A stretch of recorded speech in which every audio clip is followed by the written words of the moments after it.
क्योंकि आप डकैत हो, चोर हो, आरक्षण के चोर हो, डकैत हो, लूटते हो अधिकार इस देश के पिछड़ों, गरीबों, अल्पसंख्यकों का। इसलिए हमें कहो गुंडा, कोई फर्क नहीं पड़ता। सुधांशु जी की हंसी देखकर लग रहा है कि चोर पुलिस का खेल इसको भारी पड़ने वाला है। चलिए देखते हैं कि पिछवाड़े में लाल मिर्ची लग रही है या फिर हरी वाली से ही काम चल जाएगा। उत्तर प्रदेश सरकार में, समाजवादी पार्टी की सरकार ने दलितों का रिजर्वेशन एंड प्रमोशन समाप्त किया। अब और सुनो दलितों और पिछड़ों की बात करने वाले, जब उत्तर प्रदेश में आपने काशीराम जी के दम पे सरकार बनाई थी तो मायावती जी का रिटर्न बयान है कि समाजवादी पार्टी के गुंडे, उनका बयान है, कोर्ट में दिया गया, मेरी पार्टी के दलित विधायकों को जातिवाचक शब्दों के साथ पकड़ पकड़ कर घसीट घसीट कर ले जा रहे थे और मेरी जान ले ली जाती। जोश में होश मत करिए। इसी उत्तर प्रदेश में एक नारा लगा था, चढ़ गुंडन की छाती पर मोहर लगाओ हाथी पर। हमारा नारा नहीं था, वंचित शोषित समाज का नारा था। डिबेट से जाने के बाद, उठने के बाद, इतना सुनने के बाद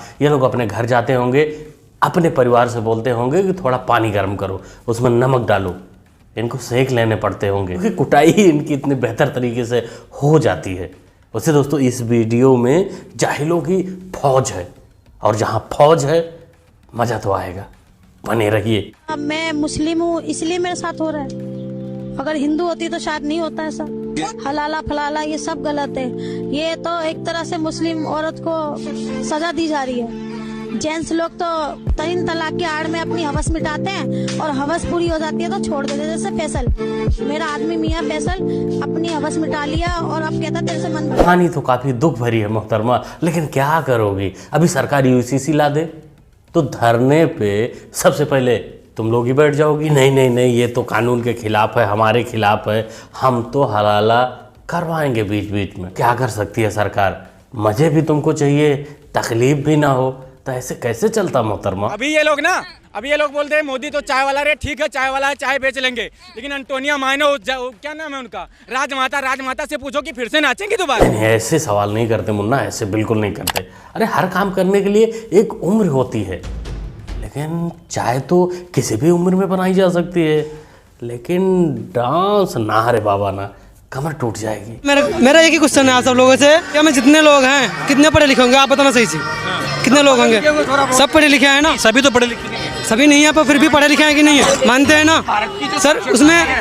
उसमें कितने लोगों को नौकरी मिल रखी है सरकारी, कितने मिल रखी होगी? ये कह रहे कि अगर किसी, आप ये कह रहे कि किसी कक्षा में अगर 40 बच्चे पढ़ते हैं तो 40 के 40 बच्चे सरकारी नौकरी वाले हो। मेरा ये मतलब नहीं है सबको 60,000 50,000 1 लाख सबको नौकरी मिल रही है। आम जनता है उनको 20,000 15,000 पर रखे पर सरकारी नौकरी दे, मेरा मतलब ये है। पहले पूछो प्लस बी का होल स्क्वायर क्या होता है? ये प्लस बी का होल, सर ये प्लस बी का होल स्क्वायर नहीं याद है। खत्म, bye bye, tata, goodbye, गया। लगता है पड़ोस में रहने वाले शर्मा जी के लौंडे को नौकरी मिल गई है और वो दिन रात इसकी बीबी को आकर ताना मारती है। अब ऐसे चमचों को कौन समझाए कि शर्मा जी के लड़के ने दिन रात एक किए थे, पढ़ाई किए थे उसने, इसलिए उसको नौकरी मिली, लेकिन इसको ना ना ना, हमें तो बराबरी करना है बस। चमचों का यही हाल है, यही इनको लेके डूब भी रहा है, इनको ही देख लो। और हम हार गए और हम हार के भी जीत गए, और हार के जीतने वाले को बाजीगर कहते हैं। मेरी सलाह कांग्रेस के लिए है, ऋतु जी आप सुनिए, आप लोगों को बेवजह एक भ्रम है कि हार के जीत गए, ऐसा कुछ नहीं होता है ना? और ये भ्रम इतना जबरदस्त है, एक उदाहरण मैं देता हूँ, सुनिए, ये मेरी सलाह है। काफी है और बहर का आता पता नहीं तो मत शायरी करो, बहुमत क्यों नहीं मिला, चूक कहाँ हुई, मेंटेन डायरी करो। सिर्फ 99 सीट लाके आप तो इतने उतावले हो गए, सिर्फ 99 सीट लाके कांग्रेसी इतने उतावले हो गए, अपनी अपनी गाड़ियों के पीछे लिखवा लिया, जलो मत, बराबरी करो।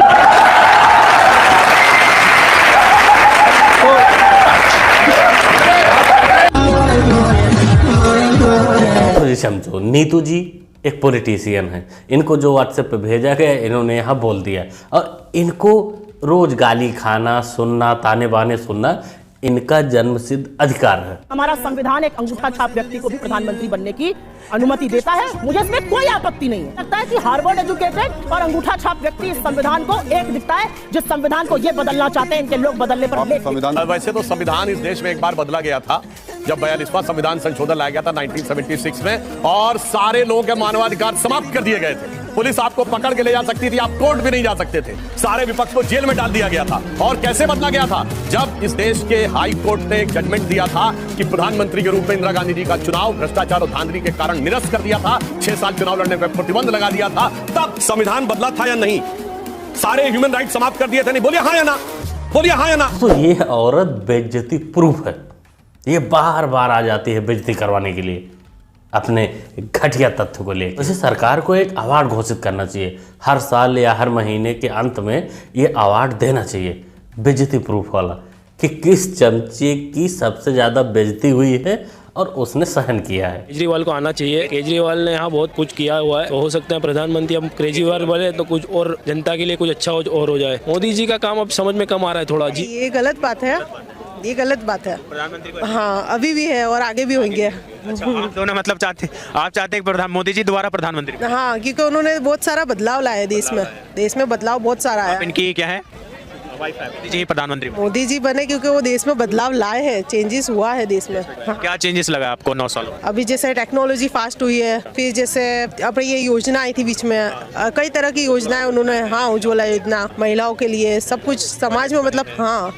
ऐसे बदलाव आते हैं। बदलाव तो ठीक है मोहतरमा, लेकिन तुम भी बच के रहना, क्योंकि तुम्हारा जवाब 1% मौलाना को पसंद नहीं आया है, कहीं कल को बदलने ना चला जाए तुमको ही। बाकी टेक्नोलॉजी मोदी लाए, अमेरिका लाया, ये सब गलत बातें हैं, ऐसा कुछ नहीं है।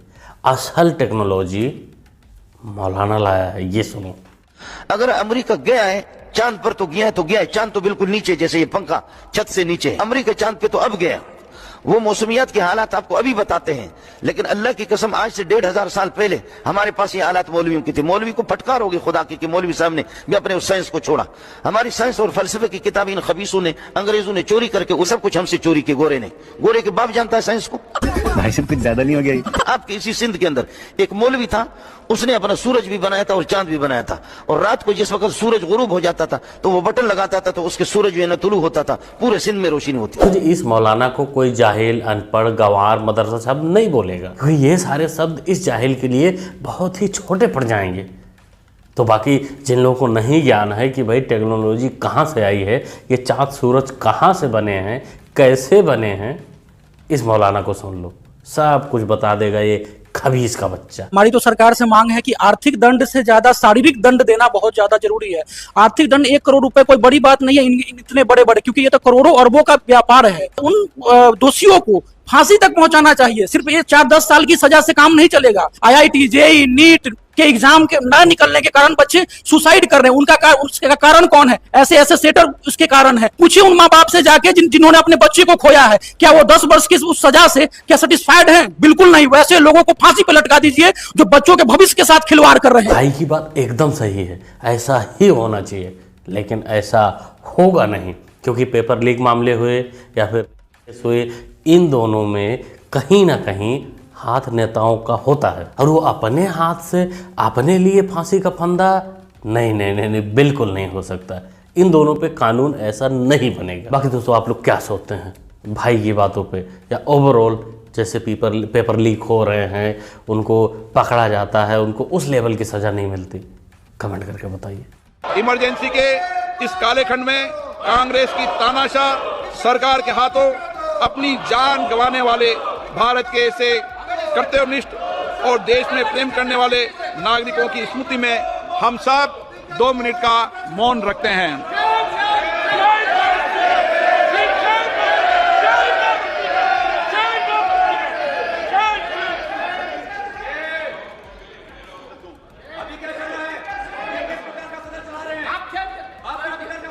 ओम शांति।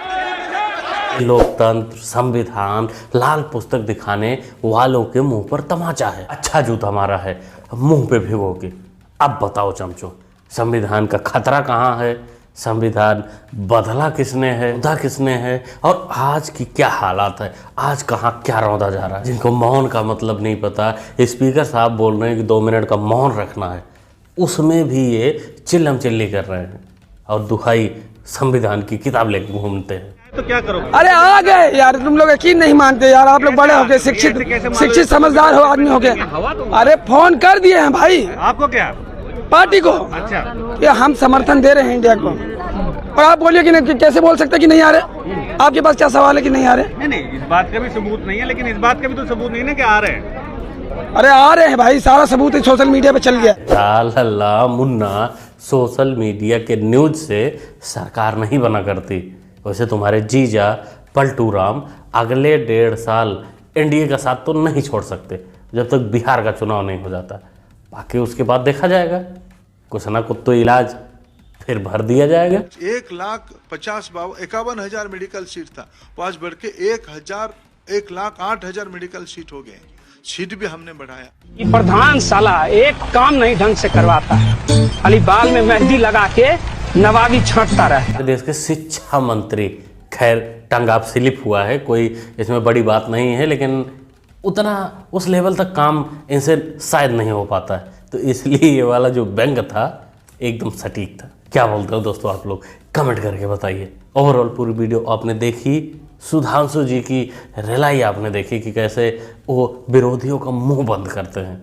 आप लोगों ने और सारी क्लिप भी देखी होंगी, कमेंट कर सकते हैं उनके बारे में। बाकी मुन्ना भाई को भी सपोर्ट कर सकते हैं चैनल को सब्सक्राइब करके, जो कि सब्सक्राइब करना होता है बिल्कुल फ्री।